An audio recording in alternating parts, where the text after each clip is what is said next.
We are here at the third annual Women's Business Symposium at Mercy High School in Farmington Hills, where a panel of women leaders in Metro Detroit shared their stories about their careers and lives. We believe that no matter what business or profession, all women can make a real and positive difference in the world by utilizing their unique abilities and engaging their passion. Joanne Purton from WXYZ TV Channel 7 Action News was the mistress of ceremonies. Thank you very much, Dr. Krieger, for your kind words of introduction. It really is an honor and a pleasure to be here. I love supporting events that bring women together like this, and young women, and inspire our young women to think towards the future and what they want to do. So I really am happy to be here. The panel of women leaders included Honorable Roberta Archer, President Inforum, Terry Barclay, Mary Beth Bolton, Medical Director of Blue Cross Blue Shield of Michigan, Joanne Finorm, Vice President of Orange Star Services, and Andra Rush, President and CEO of the Rush Group. The women shared their stories and experiences as they answered questions about their careers and life. I would say that the best piece of advice that my father gave me was to always expose yourself to whatever sort of field that you could possibly be interested in. And although he wanted me to be a doctor and follow in his footsteps, I knew that that wasn't really exactly where my interest lied. And so what he did was he contacted one of his good friends who was a judge at the time, and he made him available to me. And that judge, who was a good family friend, picked me up every day for the summer between my sophomore year in college and my junior year in college. And that exposure in and of itself solidified what I knew was a passion for me, which was the field of law. The women talked about how loving your career is critical in finding happiness. In other words, really being passionate about what you do. Your work life is a big part of your life. And you mentioned the field that you go in. Really remember that you have multiple chances to get this right. So there's the field that you're in, there's the industry that you choose, and then there's the specific company or organization that you work for. So if you're in finance or law or communications, remember that you can also find your passion not just through that field, but through the industry or organization that you work for.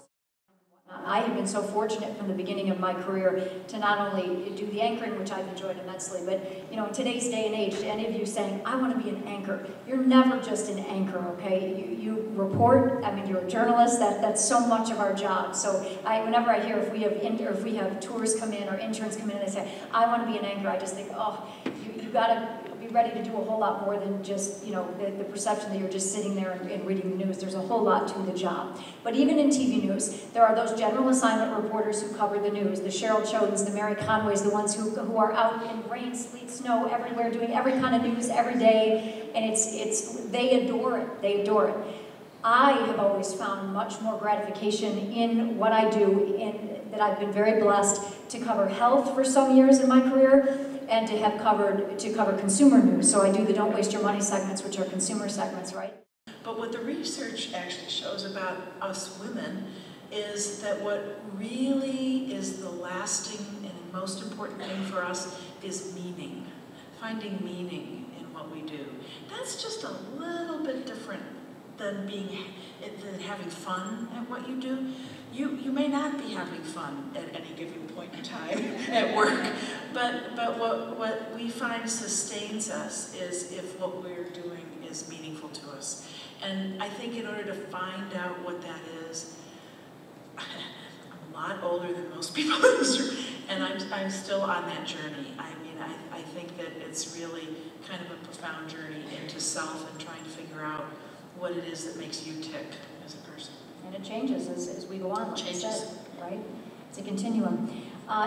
Let's talk to some of the young women about what you women think are maybe some of the common mistakes that people make when they're just beginning their careers. Anything that you can think that jumps out at you? Things to avoid, maybe, Joanne? I've got a couple, and it probably fits in very well with the high school crowd. Gossip. Yeah. stay away from gossip. And it tends to be a girl thing. Girls get into it a little bit more. It can really hurt you in the workplace. And even if other people are joining you in the gossip, they're judging you at the same time and saying, well, if she's saying that about that other person, then what is she saying about me? And just like it's not good in high school, it's really not good in the workplace. And then the other thing is being negative. You know, there's plenty of negative news, there's plenty of negative gossip and perspectives, but if you get involved in that, you get dragged down by it. The women leaders on the panel also encouraged other women to evaluate life and the choices you are making. I would say stop and think of maybe every year or two at least, and really evaluate your priorities. What is really, really important in your life? And for some, you know, it's different for different people, but I think you really need to sit with yourself, not with necessarily others, and make some real priority lists. And if you do that, I think you'll find that as you go through your life, you've hit the really big, important things that you wanted to accomplish. Because a lot of things will distract you, a lot of things will pull you away, there'll be a lot of sort of things that entice you to go in different directions that really aren't connected to your priorities. So I would say really understand what they are. If you end up with a life partner, whoever that might be, make sure you understand what theirs are and reassess both of your priorities together from time to time. But I found that it's really helped me a lot to do the things that were most important in my life. When able, mentor other women in the workforce. Just another message from the panel. I think reaching back and helping women is very important, because when I went into trucking, there were quite a few ladies in trucking, and not even in the executive ranks of GM. And I'm sure being a judge and a lot of your careers, you're like very much in the minority. But I found that some of the women that meant the most to me were the ones that reached out and said, hey, I know how you feel, I've been through this, or you might want to approach this way. And then I've had women who maybe for some reason felt threatened and were purposeful in not helping, and that just, I said, well, I want to make sure I'm never like that. I want to make sure you guys have time to ask some questions as well. So we've got some microphones around the room. If someone has a question, if you want to raise your hand. I'm Morgan Levant, working with YNN Logan Network. And my question is for whoever wants to answer. What does success mean to you?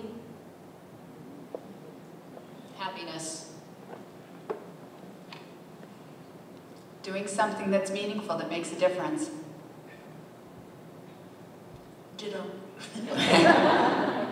I think success, you know, it's really a personal definition. I mean, some people say, oh, you got here or you arrived here, but there's success every day. Like, I think when I was nursing, if I could get someone who was always taking pain pills to go 4 hours without taking a pain pill, I felt successful. So I look for little wins. I think my biggest success was, you know, having 3 beautiful, healthy children. So that's pretty cool. Except for maybe 1 hour a week. I thought you were going to say except for one of them. No, I was going to say, you know, like once a month they all have to have a little of course. fight, you know. I have 5 sisters. I know all about that. Jill and I never fight, though. All right. I always use the pearly gate test. I say, well, when I die and I'm standing at the pearly gate, and God says, what did you do with the talents that I gave you? I mean, and what did you bring to other people? How did you help people? What did you contribute? And it's not going to be about your title. It's not going to be about your highest salary and all this other stuff that people sort of look at. It's going to be, what did you, given what you were given in life, what did you do with it? And how did you contribute and give it to other people and help them? So I think if every day you can, you know, find a person who looks like they really are having a bad day, or reach out to them, or send a note to a friend, or call someone who's in the hospital, or go stop after work and see them and just cheer them up a little bit. Those little things every day is what I think really makes a life. Okay. Hi, my name is Kamaya Perkins from YNN the Logan Network, and oftentimes people see more in you than you see in yourself. And as a result, they try to should you or tell you what you should do. So how would you suggest being true from this pressure of family, friends, teachers, and mentors? Well, I think that, I remember that feeling, seems like not too long ago, but because I like to please people, I guess. I like to please my parents. And I just one day said that, you know what, this makes me happy, this doesn't, but I don't want to let you down. So I had to take about a week to tell myself to get to that courage point.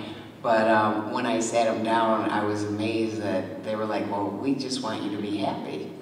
And we just want you to have the confidence in yourself that you're not seeing in yourself or acting on.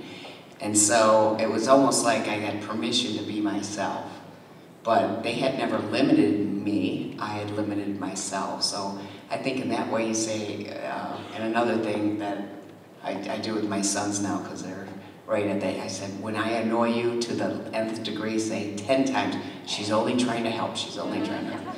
And that helps a little bit, but I've been lucky enough to say, hey, you gotta find what you love. And some people know, like Tiger Woods right away, and some people don't know, and it's okay. It's okay just to be. So, if you're feeling pressure from whomever, I would just sit them down and say, I know you mean well, but I'm still kind of out there trying to figure out what I'd like to do. It's okay.